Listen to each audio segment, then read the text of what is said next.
Olá, sou a professora Laneide e este podcast é direcionado a todos aqueles que têm interesse em saber um pouco mais da história da Escola Germano Resler. Vou explicar sobre como foi o início dessa história com o professor Germano Resler e como nós encontramos hoje a escola depois de fazer seus 61 anos, agora dia 4 de setembro de 2019. Tá? As explicações, as atividades, a discussão será baseada em cima de um trabalho realizado, uma pesquisa realizada há algum tempo atrás, por mim mesma, né, professora Laneide, com o objetivo de expor a história da própria escola, com pesquisa em fontes, né, documentos que estão bem guardadinhos na escola para serem consultados quando alguém tiver interesse, e também através de 3 entrevistas, porque o próprio foco da pesquisa era através das gerações, né? A formação da escola com o professor Germano Resler, mas e depois até a nossa atualidade, até o nosso momento, 3 gerações de uma mesma família, de pessoas que quando crianças estudaram, né, nessa escola. Então o objetivo era esse, de mostrar a evolução que a escola teve a partir da sua formação.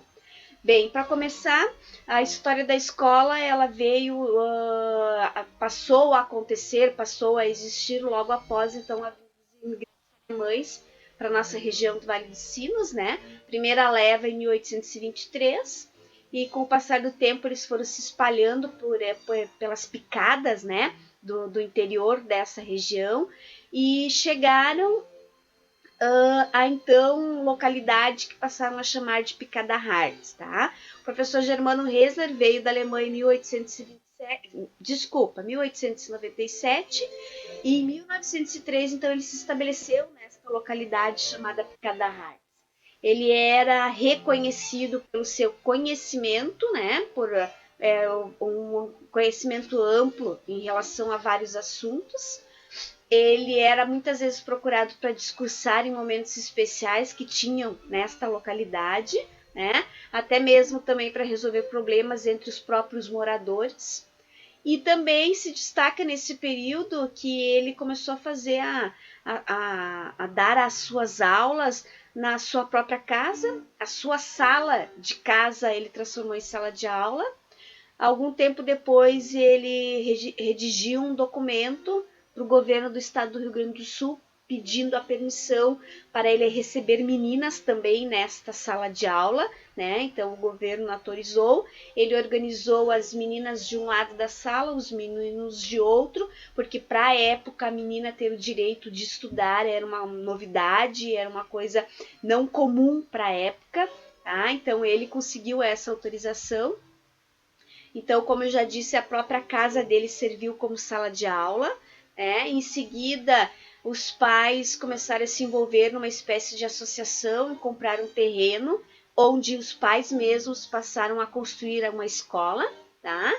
Com o passar do tempo, o professor Germano Reis acabou comprando este terreno e esse prédio. E em seguida também o professor ele deu aula então de 1913 até 1941, quando se aposentou, e alguns anos depois, em 1945, ele acaba falecendo. Para dar continuidade aos trabalhos do professor, então, de 1941 até 1955, o comerciante Henrique Hoffmann cedeu uma sala do seu prédio, tá? Aonde a sua filha Irena Hoffmann e Edith Hoffmann passam a dar aulas para essas crianças que até então eram alunas do professor Germano Resler. Também a professora Arnilda, tá? Junto com a Edith e com a Irena. Em 1955 houve a emancipação de Sapiranga, então a escola passou a pertencer ao município, né? E passou a ter o nome então de José Bonifácio. E no ano de 58, 1958, essa mesma escola passou a ser chamada então Escola Rural de Picada Hartz Velho. Tá? Nesse período, né, na década de 60, se teve a construção de várias brisoletas, né, no governo de Leonel Brizola. Essas escolas foram construídas, no caso da Escola Germano Resler, o governo comprou terras, né, e acabou construindo então um prédio no estilo Brizoleta. A primeira diretora então, oficial dessa escola seria a professora Zenilda da Costa Virt, que eu tive a oportunidade então, de entrevistar, e ela morou na escola então em 1962. Foi o término da construção da escola e a professora Zenilda então passou a morar lá. E durante essa entrevista que eu tive a oportunidade de realizar com ela, né, ela acaba dizendo que algumas curiosidades desse tempo é que os pais vinham até mesmo no domingo para saber sobre o desempenho do seu filho, justamente porque ela morava na escola, né? Então, na verdade, era o tempo que os pais muitas vezes tiravam para ir perguntar sobre seu filho na escola. Em 1978, então, a professora Senilda ela passa a lecionar em outra escola, também aqui no município, Escola Elvira Iost, e em 1978 ela acaba se aposentando, então. Tá? Justamente a ideia dessa minha pesquisa é apresentar a história da escola, mas é mostrar essa evolução, essa transformação, essas mudanças que acabaram acontecendo através das gerações, né? Então eu entrevistei 3 pessoas então desta mesma família, 3 gerações. O primeiro que eu entrevistei foi Décio Alfredo Schmidt, que estudou na escola de 1966 até 1977. Entrevistei o filho dele, Elson Luiz Schmidt, que estudou em 1984 até 1989, e Daisy Cristina Teles, então, que estudou até o ano de 2011 na escola. Então, nessas 3 entrevistas, dessas 3 pessoas, 3 gerações diferentes, se destaca, então, em relação a seu Décio Schmidt, que, na verdade, ele sentia muita dificuldade porque o governo não dava livros, né? Nesse período os pais tinham que comprar. Então ele disse que era muito dificultoso para os pais terem o dinheiro, porque a região era basicamente colonizada pelos colonos, né? No caso, agricultores. Então o dinheiro não era uma coisa que se tinha acesso com facilidade. Mas ele diz que o pai dele sempre dava um jeitinho de comprar. Tá? Então era para ele, era para os irmãos dele, mas sempre o pai dava um jeitinho de comprar, apesar das dificuldades. Ele lembra que os colegas vinham a cavalo, que era muito comum na época. Fala que tinham as brigas, que não é só na atualidade que os alunos querem brigar, que na época dele tinha brigas também. Eles usavam um jaleco branco, era o uniforme deles, e também ele lembra que o 7 de setembro era marcado pelo marchar, não era apenas uma caminhada, um passeio, era um marchar, era marcado pelo marchar. O Elson, então, seu filho, né, ele diz que, na verdade, ele lembra bem certinho a sala onde era a moradia da diretora Senilda, que no ano que ele entrou, passou a estudar na escola, que na verdade houve a transformação para uma sala de aula. Foi o momento que a dona Senilda saiu da escola e essa moradia foi transformada em sala de aula, que foi a primeira sala de aula do Elson. Lembra também que eles não tinham uniforme, não tinham biblioteca, o livro era utilizado o ano inteiro. Eles tinham que limpar o pátio, cuidar da plantação, a merenda, por serem filhos de agricultores, né? Na verdade, a merenda era... eles tinham que trazer ingredientes para a sopa. Então, não era difícil ter uma merenda boa, justamente porque era a partir da doação, então, das famílias, tá? E ele diz que as brigas também aconteciam, mas as brigas eram somente na rua, no ir para casa, porque se fosse na escola eles tinham medo de perder, né, o momento do recreio. Ele lembra muito que era mais focado, né?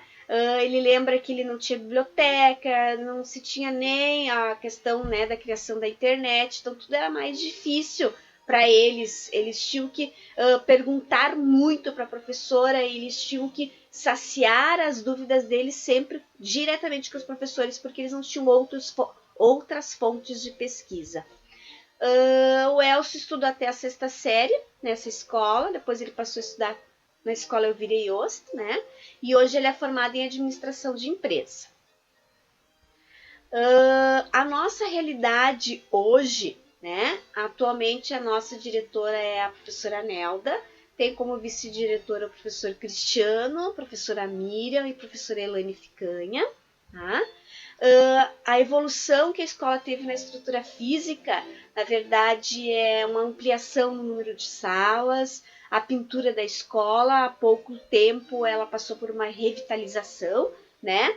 A criação da sala de informática, laboratório de ciências, nosso ginásio mesmo tendo demorado para ser construído, cerca de 10 anos até a sua conclusão, mas está concluído, é um ginásio muito bonito, quadra, biblioteca, sala de multimeios, todas elas foram sendo adaptadas aos poucos, justamente porque se tinha a intenção do ensino médio, né, o funcionamento para o ensino médio, que agora, então, em 2019, é um sonho realizado.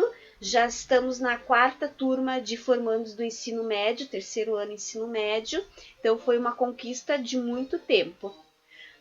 Tivemos nesse decorrer desses anos o projeto Mais Educação, que envolvia aulas de informática, horta, português, matemática. E a Daisy, então a última geração desta família que estudou então na nossa escola, ela diz que foi facilmente adaptada para a escola, que ela gosta desses projetos organizados pelos professores.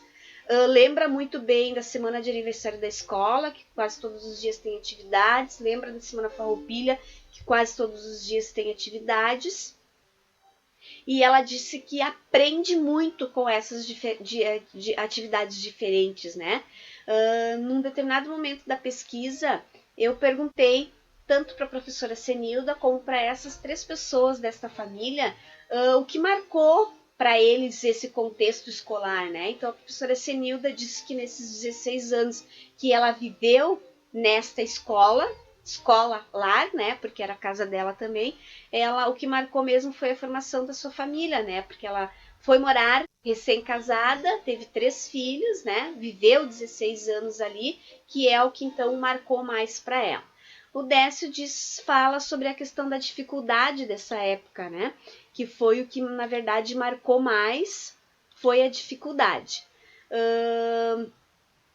Em relação ao Elson, ele dizia que o estudo era mais focado, que ele acha que agora o aluno ganha material, o aluno ganha transporte, o aluno ganha tudo mais facilitado do que no período dele. Ele disse que no período dele ele achava mais difícil as coisas. E a Daisy, de novo, né? Ela acaba dizendo que através desses projetos que ela se adaptou mais à escola justamente por causa desses projetos que é desenvolvido na escola. Muito obrigada. Esse foi um podcast inicial, um primeiro momento, né? Vamos dizer assim, um teste, mas como gosto muito de falar sobre a escola em que eu trabalho, gosto muito de falar sobre o contexto histórico, o contexto ciências humanas, o contexto social, né, que envolve essa questão escola, e deixando bem claro que, na verdade, a história da escola, desde o período do Germano Hesler até os dias atuais, é as pessoas que frequentam a escola é que formam essa história, né? Que marcam essa história. Então, independente se foi apenas iniciada pelo Germano Hesler, mas as nossas crianças na atualidade também estão fazendo história. Também estão fazendo a história da escola Germano Hesler. É isso aí, muito obrigada, até a